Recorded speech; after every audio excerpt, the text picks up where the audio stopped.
Fleet Commander Zex Thalen was reviewing supply reports in his private quarters when the emergency klaxon shattered the peaceful routine of Nexus Defense Station.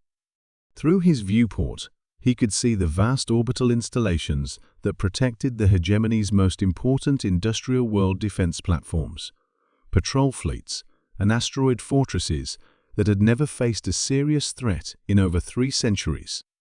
"Commander, to the bridge immediately," came the urgent transmission from his communications officer. "Priority Alpha emergency."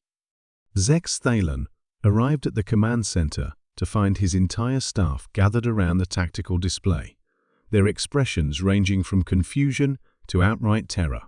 "Report," he commanded. Senior Tactical Officer Velnira turned to face him, her normally composed crystalline features flickering with stress patterns. "Sir, we just received an emergency broadcast from the Corvani sector defense grid. They're gone." "Gone how?" "Completely destroyed. 12 defense stations, 47 patrol ships, and an entire planetary garrison.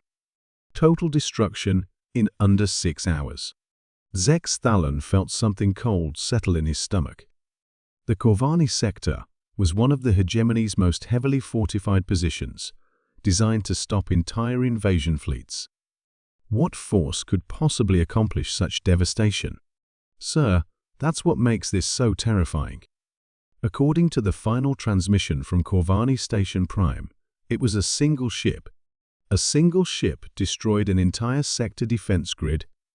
Communications Officer Thexmore activated the holographic display. "Sir, we managed to recover part of the final transmission before communications went dark. You need to see this." The image that materialized showed the bridge of Corvani Station Prime in chaos. Emergency lighting cast harsh shadows across the faces of terrified hegemony officers as explosions rocked their installation. "This is Corvani Station Prime to all hegemony forces," came the desperate voice of Station Commander Rachtel. "We are under attack by a single human warship. I repeat, one human vessel has breached our perimeter and is systematically destroying our entire defense grid. The ship designation is UES Nemesis. All forces in adjacent sectors, brace yourself. A human warship is incoming and destruction is coming." The transmission ended in static and the scream of tearing metal. Zex Thalen stared at the empty display. "A human warship? That's impossible. Human technology is barely advanced enough for basic spaceflight." "Sir," Velnira reported quietly, "that's not all. We've been monitoring emergency frequencies across the hegemony. In the past 12 hours, 7 major installations have gone dark after reporting attacks by human vessels." 7 installations? How many human ships are we talking about? "That's just it, sir. Each attack appears to have been conducted by a single vessel. Different ships, but all bearing Earth Defense Force markings. The UES Retribution, UES Reckoning, UES Devastation. They're moving through hegemony space like nothing we've ever seen."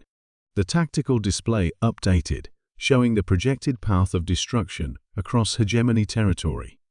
The pattern was methodical, purposeful. Someone was systematically dismantling the hegemony's military infrastructure. "Sir," Thexmore called out, "incoming transmission on emergency frequencies." It's from Earth." The face that appeared on the main screen was unmistakably human, a stern-faced woman wearing a military uniform that suggested professional competence and absolute authority. "This is Admiral Victoria Kane of Earth Defense Command. I'm transmitting to all hegemony military installations currently within range." Zex Thalen stepped forward. "Admiral Kane, this is Fleet Commander Zex Thalen of Nexus Defense Station. What is the meaning of these unprovoked attacks on hegemony territory?" Kane's smile was colder than deep space. "Commander, these attacks are not unprovoked. 3 days ago, hegemony forces launched a pacification campaign against the colony world of New Geneva. 8 million human civilians were killed in what your leadership called necessary population control. The words hit Zek Stalin like a physical blow. He had heard rumors of military action in the outer territories, but civilian casualties on that scale. "Admiral, I was not aware of operations in that sector." "I'm sure you weren't, Commander. Most hegemony military officers don't know what their leadership authorizes. But Earth knows, and Earth remembers." "Admiral Kane, surely this matter can be resolved through diplomatic channels." "Commander," Kane interrupted, her voice carrying the finality of a death sentence. "Diplomacy was attempted.